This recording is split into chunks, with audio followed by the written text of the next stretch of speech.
সবুজে ঘেরা একটি শান্ত নিরিবিলি গ্রাম, যেখানে প্রতিটি সকাল শুরু হয় পাখির মিষ্টি কিচিরমিচির আর ঠান্ডা হাওয়ার ছোঁয়ায়।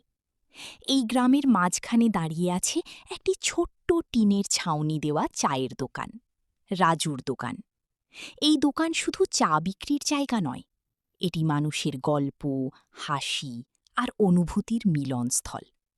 কিন্তু আজ আকাশে জমেছে ঘন কালো মেঘ, যেন প্রকৃতি নিজেই কিছু বলতে চাইছে। আজকের আকাশটা খুব অদ্ভুত লাগছে।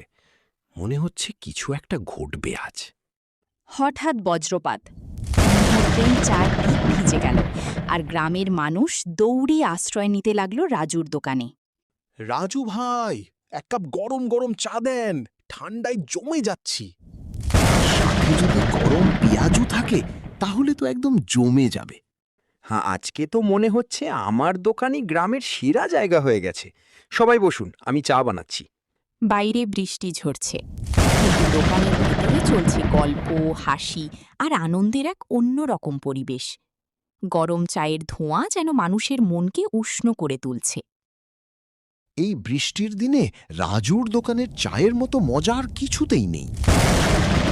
সত্যি বলছি, এই বৃষ্টি না হলে আমরা তো এমনভাবে একসাথে বসতেই পারতাম না। এই দোকানটা আপনাদের জন্যই, আপনারাই এটাকে জীবন্ত করে রাখেন। ঠিক তখনই দরজার সামনে এসে দাঁড়ালো এক অচেনা মানুষ। তার কাপড় ভিজে গেছে, চোখে গভীর ক্লান্তি আর এক অদ্ভুত রহস্য। এক কাপ গরম চা আর একটু বসতে পারি? অবশ্যই বসুন, আপনি পুরো ভিজে গেছেন। এই নিন তোয়ালে, আর আমি এখনই চা দিচ্ছি।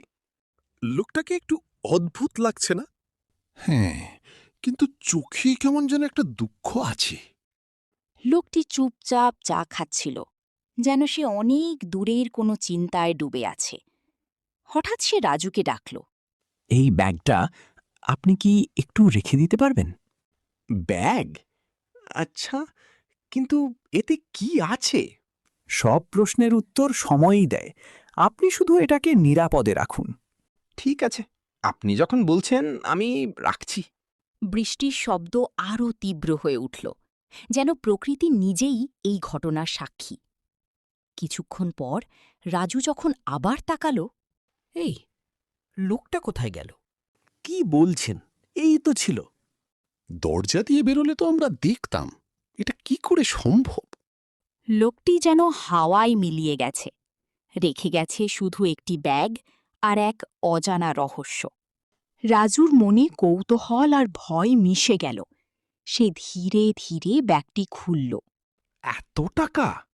আর এই ছবিগুলো? চিঠিটা পড়ো, হয়তো কিছু লেখা আছে। যে এই ব্যাগ পাবে, সে যেন এই টাকা দিয়ে মানুষের উপকার করে। এটাই আমার শেষ ইচ্ছে।